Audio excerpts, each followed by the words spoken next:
and my whole family was gone. Only Miriam and I were left holding hands and crying. 50 years ago, at a railroad siding at a killing field called Auschwitz, a German SS officer named Josef Mengele, Dr. Josef Mengele, stood on the platform and with a flick of his finger sent tens of thousands to the gas chambers. His experiments shattered lives, his name struck fear into millions, and yet he vanished into thin air. Josef Mengele, the angel of death, didn't just escape Auschwitz, he escaped justice, hiding comfortably while his victims suffered lifetimes of pain. This chilling story of Mengele, who did unimaginable things to his prisoners, will leave you terrified.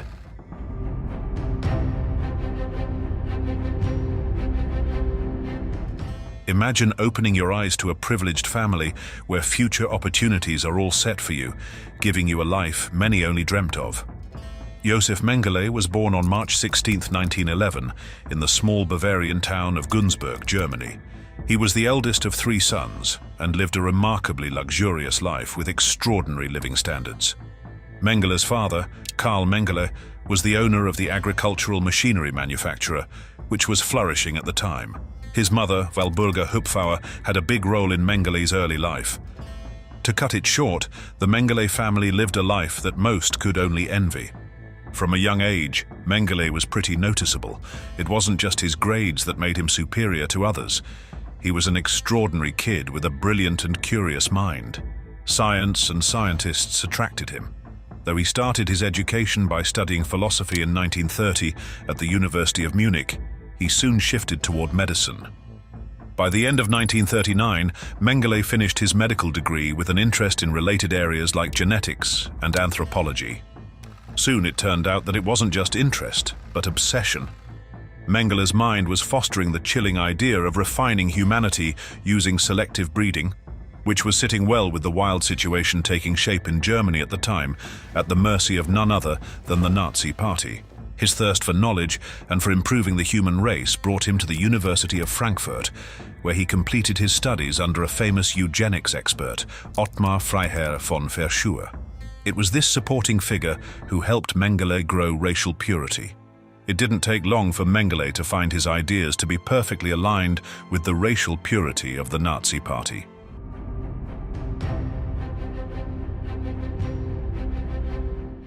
Nazi Party, or National Socialist German Workers' Party, NSDAP, began in 1920 with a small group of people who had strong views on nationalism and racism. In the beginning, Nazi Party was almost overlooked. But when Adolf Hitler showed up, everything turned around.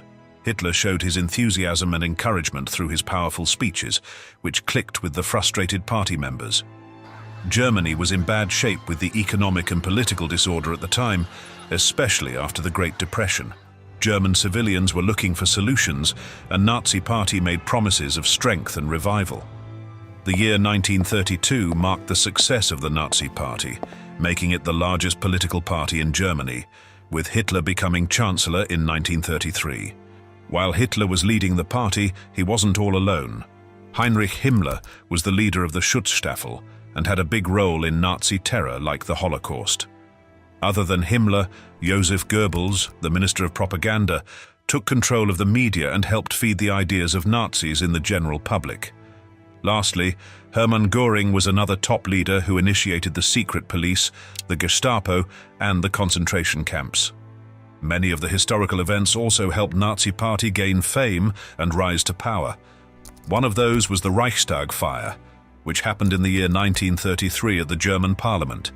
This was the ideal moment for Nazis to get people to stand against other political parties. Unsurprisingly, the Nazis shifted the blame of fire on their rival political parties to earn more power and control over the country. In Germany's medieval Nuremberg, the marching, seething squash of Adolf Hitler's Nazi Congress comes to an end.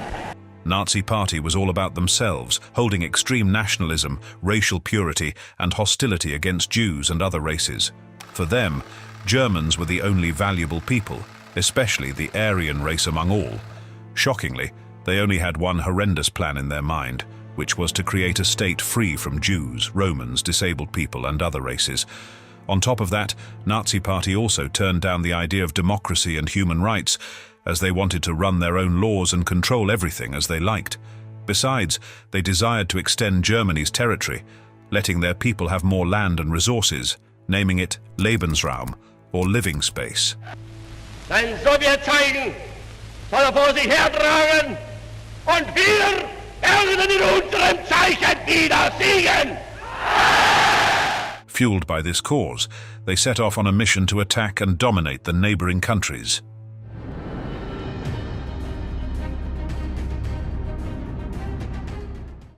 Poland was the first country invaded by Hitler, which brought about extreme consequences for the whole world.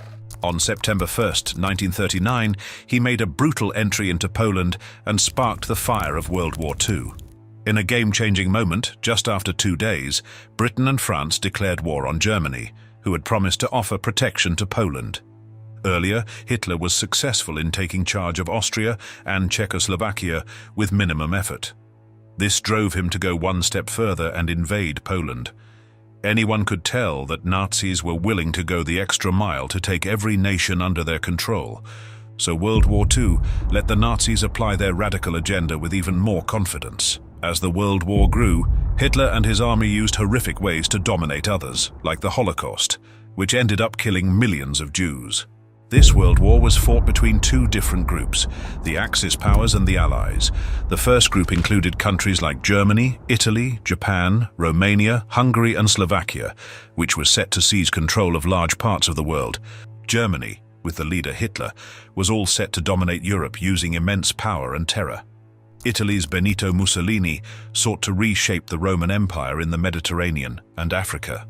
Japan, on the other hand, under the leadership of Emperor Hirohito, was prepared to expand its country throughout East Asia and the Pacific with aggression.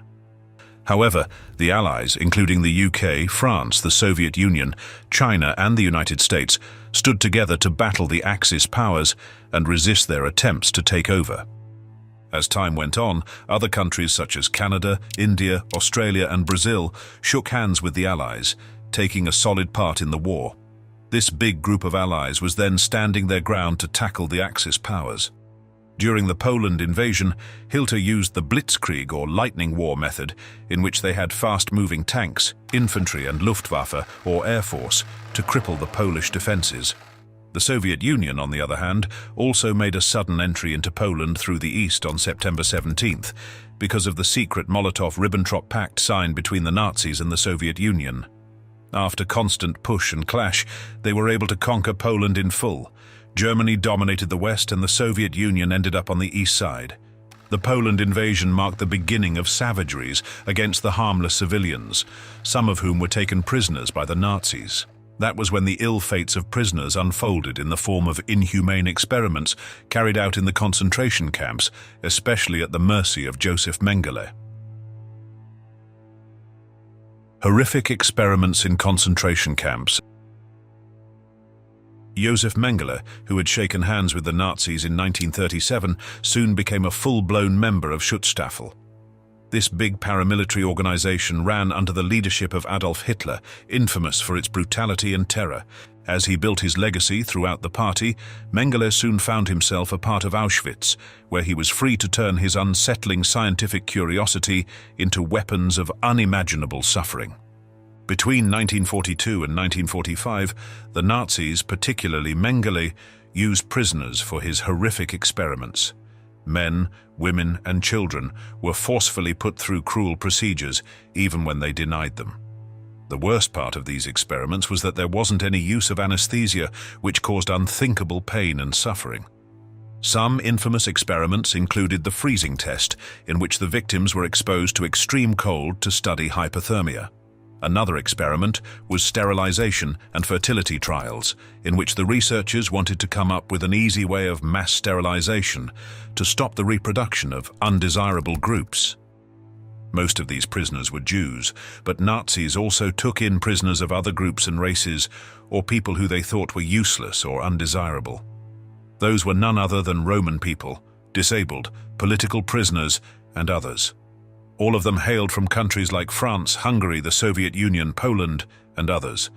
As Mengele made his way to Auschwitz-Birkenau, the biggest Nazi concentration camp, he got a disturbing name tag, the Angel of Death. Mengele was the leading physician at the Romani camp, where he graded the prisoners. He was there to send men, women and children to either gas chambers to put an abrupt end to their lives or push them to forced labor. We got down from the cattle car. People were selected to live or to die. People crying, pushing, shoving, dogs barking, trying to make some sense of that place. And I actually turned around in trying to figure out what is that place. Never seen a place like that before. And as I turned around, I realized that my father and my two older sisters were gone. Never saw them again. We were holding on to mother for dear life. When it came to performing experiments, Mengele left a lasting stain on history with his infamous twin experiment. He was especially attracted to the twins, 10-year-old Eva Moses Kaur and Miriam, who he thought carried secrets about heredity. In addition to them, around 3,000 more children were kept at the facility for experiments. I was born in 1934, one of a pair of twins. Miriam and I were the third and fourth children in the family. We lived in a very small village in Transylvania, Romania. A Nazi was running in the middle of that selection platform, yelling in German, "Twins, twins." He noticed us and demanded to know if we were twins. And my mother asked, "Is that good?" And the Nazi said, "Yes." My mother said yes. At that moment, another Nazi came, pulled my mother to the right. We were pulled to the left. We were crying. She was crying. The twins would be taken to the laboratory to be checked thoroughly. Mengele usually used one twin as a control and did every horrific act on the other, including blood transfusions, forced insemination, injections with diseases, amputations, and eventually murder. The ones who were killed would be cut up and studied. In other cases, Mengele even tried to apply his eerie idea of sewing the twins together, which often caused unbearable suffering to victims and eventually led to their deaths. To make matters worse, he even chose to experiment on disabled people just for the sake of his twisted curiosity. Mengele also tried his luck with genetic experiments. For such, he took in people with unusual bodily traits like people who had heterochromia, different colored eyes, or dwarfs. He would draw out blood and tissue or cut organs without using anesthesia, offering a painful experience. On the other hand, he would also try injecting different substances into prisoners' eyes just to see if the substance can change their eye color. I was used in two types of experiments. Monday, Wednesday, Friday. They would put me naked in a room with my twin sister and many other twins, up to 8 hours a day. In the name of studying diseases and natural immune response, Mengele infected prisoners with tuberculosis, typhus, and other chronic diseases. He would then see them suffer without giving them any treatment, letting the disease settle within their bodies. Due to this, many victims ended up dead.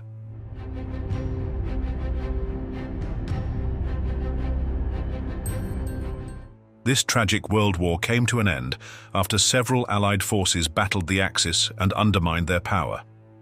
Between the years 1942 and 1943, the military forces of the Soviet Union battled against the Nazis and ended up overpowering them. On June 6, 1944, many Allied groups invaded France and took hold of Western Europe. In May 1945, the Soviet forces successfully conquered Berlin, which pushed Adolf Hitler to suicide, resulting in the fall of the Nazi regime. Then came America's chilling reality, its horrendous attack on Japan. In August 1945, America dropped nuclear bombs on Hiroshima and Nagasaki, which eventually made Japan give in. This marked the end of World War II. This war claimed 75 to 80 million lives of both civilians and military personnel. Mengele's escape and new life. Soon after World War II, Josef carefully escaped Auschwitz and fled the scene, using the post-war chaos as a backup. Since the Allied forces were packing in, he tried to flee from Germany. He used fake names and kept a low profile to stay under wraps. His journey was quite difficult and brimmed with challenges, but his quick-wittedness and luck helped him stay ahead of justice. At one point, however, Mengele was arrested by the US soldiers, but he was soon let go as they couldn't identify him as a war criminal. He later moved to South America, where many ex-Nazis were taking shelter, and began living with Wolfgang Gerhardt in Argentina. There, he got along with the German refugee community and stayed under the radar while doing odd jobs. As he tried to stay out of sight, the Allied forces kept searching for him. The Israeli intelligence agency Mossad figured Mengele was in Buenos Aires in the 1960s, but chose not to capture him. They wanted to arrest Adolf Eichmann instead. After living a fearful and fake life, Mengele finally passed away in 1979 after he experienced a stroke while swimming on the coast of Brazil and drowned. He was later buried in Brazil under a fake identity and escaped justice even after his passing. Several years later, in 1985, Mengele's remains were recovered, which offered a sense of closure to many victims and their families. That was the legacy of a brutal physician, Josef Mengele, aka the Angel of Death. If you enjoyed this video, please give it a thumbs up and subscribe to our channel. Do you think Mossad did the right thing by not capturing Mengele even after he was tracked? Share your thoughts in the comments below, and do remember, stay safe out there.